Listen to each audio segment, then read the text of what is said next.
Hello guys, जैसा कि आप सभी जानते हैं मैं अपने चैनल में दुनिया के हर कंट्री के अमेजिंग फैक्ट्स, बायोग्राफी और भी कई डिफरेंट फैक्ट्स वाली वीडियो अपलोड करता हूं। और आज की इस वीडियो में मैं आपको एक ऐसे देश के बारे में बताने वाला हूं जहां के सोल्जर्स को इतिहास का सबसे क्रूर, खूंखार और बहादुर सोल्जर माना जाता है। और माना जाता है कि जब यहां के सोल्जर्स किसी देश या जगह से गुजरते थे तो उस जगह को कब्रिस्तान बना देते थे। अब आप जान ही गए होंगे कि मैं किस देश के बारे में बात कर रहा हूँ। जी हाँ दोस्तों, आपने बिल्कुल सही समझा। आज की इस वीडियो में मैं आपको चंगेज खान के देश मंगोलिया के बारे में वो इंटरेस्टिंग और अमेजिंग जानकारी देने वाला हूँ जो आज तक आपने नहीं सुनी होगी। मंगोलिया सेंट्रल ईस्ट एशिया में मौजूद एक बेहद ही बड़ा देश है जिसका कुल क्षेत्रफल 15,66,000 वर्ग किलोमीटर है और क्षेत्रफल के हिसाब से मंगोलिया दुनिया का 19वां सबसे बड़ा देश है। और मंगोलिया की कुल आबादी 31,21,772 है और आबादी के हिसाब से मंगोलिया दुनिया का 137वां सबसे बड़ा देश है।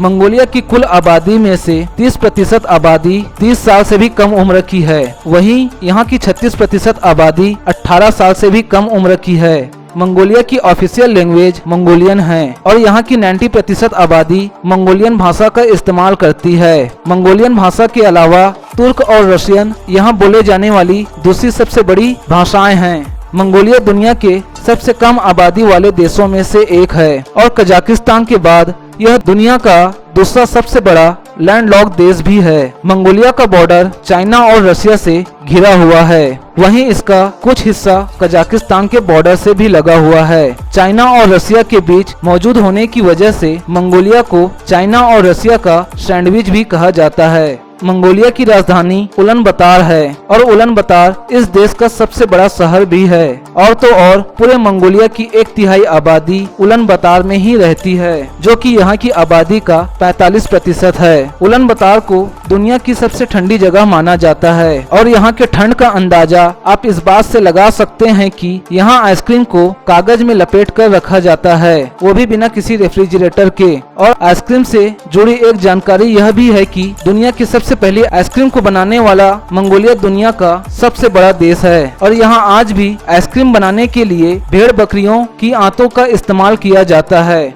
मंगोलिया का गोबी डिजर्ट एशिया का सबसे बड़ा और दुनिया का 5वां सबसे बड़ा रेगिस्तान है और इस रेगिस्तान में कई डायनासोर की हड्डियों और अंडों की खोज की गई और इसी से इंस्पायर्ड होकर इंडियाना जोन्स मूवी सीरीज बनाई गई। मंगोलिया का सबसे बड़ा धर्म बुद्धिज्म है और यहाँ की 40% आबादी बौद्ध धर्म को मानती है। वहीं मंगोलिया का दूसरा सबसे बड़ा धर्म इस्लाम है जिसे यहाँ की 6 से 8% आबादी मानती है। इसके अलावा यहाँ की 30% आबादी किसी भी धर्म को नहीं मानती। एक तरफ जहां पूरी दुनिया में लोगों को कम बच्चे पैदा करने के लिए जागरूक किया जा रहा है, वहीं मंगोलिया में हर कपल कम से कम 4 बच्चे पैदा जरूर करते हैं। और तो और यहाँ 5 बच्चे पैदा करने वाली औरतों को सरकार की तरफ से ऑनर्ड मदर के खिताब से नवाजा जाता है और उसे ढेर सारे गिफ्ट और प्राइज दिए जाते हैं। मंगोलिया में मौजूद मंगोलियन स्टेट यूनिवर्सिटी पूरे देश का एकमात्र यूनिवर्सिटी है जो 1942 को शुरू किया गया था और इस देश की लगभग 96% आबादी पढ़ी लिखी है। चंगेज खान को दुनिया का सबसे बेरहम, खूंखार और क्रूर बादशाह माना जाता है। उसके बाद भी सन 2011 के टाइम मैगजीन में चंगेज खान को 25 सबसे प्रभावशाली राजनेता में से एक माना गया। एक सर्वे के अनुसार चंगेज खान को सेंट्रल एशिया के कई लोगों का वंशज माना जाता है और माना जाता है कि चंगेज खान का डीएनए सेंट्रल एशिया के 2.25 करोड़ लोगों से मिलता है। मंगोलिया को लैंड ऑफ ब्लू स्काई भी कहा जाता है। इसका मतलब होता है नीले आसमान वाली जमीन और इसे ऐसा इसलिए कहा जाता है क्योंकि मंगोलिया में साल के 260 दिन धूप निकलती है और इस वजह से यहाँ आसमान साफ और नीला रहता है। मंगोलिया का नेशनल गेम बोक है जो एक प्रकार की कुश्ती है और 17 सितंबर 2011 को मंगोलियन रेसलिंग टूर्नामेंट में 6002 रेसलर्स ने हिस्सा लिया था, जो कि दुनिया में अब तक का सबसे बड़ा रेसलिंग टूर्नामेंट के नाम से Guinness book of world record में दर्ज किया गया है। मंगोलिया में इंसानों की तादाद ऊंट, घोड़ों और बकरियों के मुकाबले काफी कम है और अगर इसका एवरेज निकाला जाए तो यहाँ इंसानों के मुकाबले 13 गुना ज्यादा ऊंट और घोड़े और 35 गुना ज्यादा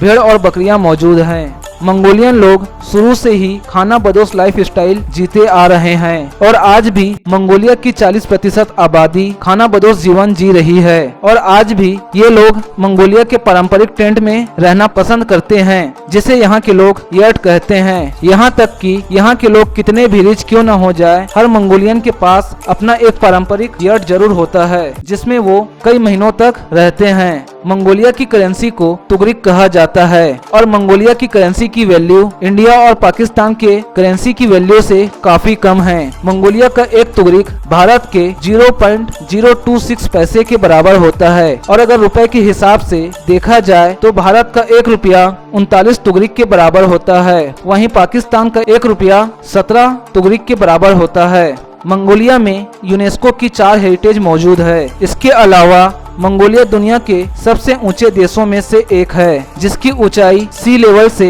1580 मीटर है।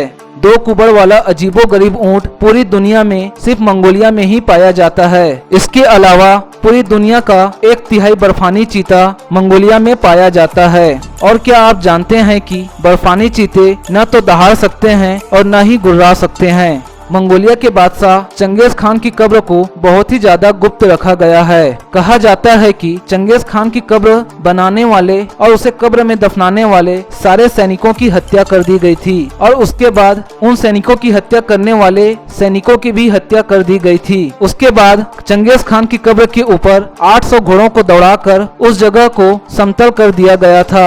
और तो और ये भी कहा जाता है कि एक नदी का रुख मोड़कर चंगेज खान की कब्र के ऊपर से गुजार दिया गया ताकि किसी को भी चंगेज खान की कब्र का नामो निशान तक न मिले। और मंगोलिया के इतिहास में ये भी कहा जाता है कि चंगेज खान के बेटे ने अपने बाप को खुश करने के लिए अपने बाप की कब्र पर 40 औरतों की कुर्बानी भी दी थी। कई इतिहासकारों का मानना है कि चंगेज खान की कब्र में इतना ज्यादा खजाना मौजूद है कि कोई भी इंसान रातों रात हद से ज्यादा अमीर हो सकता है और इस वजह से कई सालों से कई लोग चंगेज खान की कब्र को ढूंढने की कोशिश कर रहे हैं। इसके बाद भी आज तक किसी को भी चंगेज खान की कब्र के बारे में कुछ भी पता नहीं चल पाया।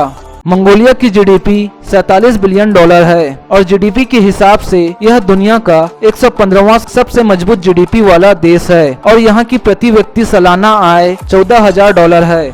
किसी भी व्यक्ति का घोड़े में सवार अब तक का सबसे बड़ा स्टेच्यू मंगोलिया में मौजूद है। उलानबातर में घोड़े में सवार चंगेज खान की स्टेच्यू की ऊंचाई 50 मीटर है। मंगोलिया में लोगों को बचपन से ही घुड़सवारी और तीरंदाजी सिखाई जाती है और यही वजह है कि यहाँ के लोग बेहतरीन घुड़सवार होने के साथ साथ एक बेहतरीन तीरंदाज भी होते हैं। और आपको यकीन नहीं होगा कि यहाँ के लोग तीरंदाजी में इतने माहिर होते हैं कि दौड़ते हुए घोड़े में उल्टा बैठकर भी ये बिल्कुल सही और सटीक निशाना लगा लेते हैं। मंगोलिया में 19 साल की उम्र में औरतों की शादी कर दी जाती है और मंगोलिया में शादी की रस्में काफी रोचक और इंटरेस्टिंग होती है और बारात में 2 घोड़े ले जाया जाता है, एक दूल्हे के लिए और दूसरा दुल्हन के लिए। फाल्कन यानी बाज को इस देश का नेशनल बर्ड माना जाता है। घोड़े को इस देश का नेशनल एनिमल माना जाता है। शमशान के पेड़ को यहाँ का नेशनल ट्री माना जाता है और मटन पकोड़े को इस देश का नेशनल फूड माना जाता है। टाइम के हिसाब से अगर देखा जाए तो मंगोलिया इंडिया से 2.5 घंटे और पाकिस्तान से 3 घंटे आगे है। Genghis Khan international airport Mongolia का सबसे बड़ा एयरपोर्ट है और इस देश के वीजे की बात की जाए तो यहाँ के सिटीजन को 62 देशों में फ्री जाने की फैसिलिटी मिलती है। मंगोलिया में आप डायरेक्ट लैंड एंट्री नहीं कर सकते। मंगोलिया जाने के लिए आपको रसिया या चाइना पहले जाना पड़ेगा, फिर आप वीजे के जरिए बड़ी आसानी से मंगोलिया जा सकते हैं। दुनिया का सबसे पुराना पार्क इसी देश मंगोलिया में मौजूद है, जिसे गोल्डन पार्क कहा जाता है और जिसे 18वीं सदी में बनाया गया था। सो गाइस, यह थी मंगोलिया के बारे में एक बेहतरीन और इंटरेस्टिंग फैक्ट वाली एक खूबसूरत वीडियो। अगर मेरी यह वीडियो आपको पसंद आई तो मेरी इस वीडियो पर एक लाइक तो बनता ही है। साथ ही मेरी इस वीडियो को अपने दोस्तों और फैमिली मेंबर के साथ ज्यादा से ज्यादा शेयर करें। बहुत ही जल्द मैं आपसे किसी नए देश की बहुत सारी अमेजिंग फैक्ट और इंटरेस्टिंग जानकारी वीडियो के साथ दोबारा मिलूंगा। और हाँ, जाने से पहले मेरे चैनल को सब्सक्राइब जरूर करें। And thanks for watching this video.